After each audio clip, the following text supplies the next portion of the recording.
રાજ્યમાં 3800 કુપોષિત બાળકો માટે વિશેષ અભિયાન હાથ ધરવામાં આવ્યું છે।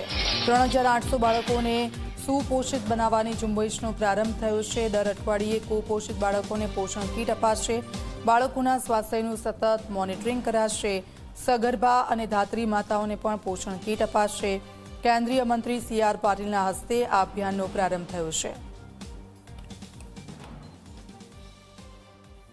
जिला में लगभग 3800 જેટલા જે બાળકો કુપોષિત છે એને પૌષ્ટિક આહાર દર અઠવાડિયે કીટ આપીને એને ઝડપમાં કુપોષિતમાંથી બહાર લાવીને પોષિત કરવા માટેનો પ્રયત્ન કરવાનો આજે એ ઝુંબેશ શરૂ કરી છે। 3800 બાળકોને આજે કીટ આપી છે અને દર અઠવાડિયે આ કીટ એમને આપવામાં આવશે।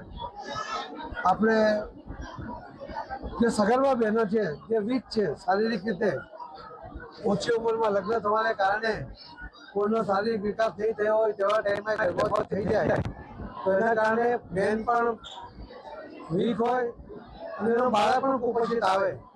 એટલા માટે એવી જરૂરિયાતમંદ બહેનોને પણ અમે એને પૌષ્ટિક આહાર આપીને એ બહેન પણ પોષિત થઈ જાય અને આવનારું બાળક પણ કુપોષિત ના હોતા પોષિત થતા એના માટે પણ ઝુંબેશ શરૂ કરવા।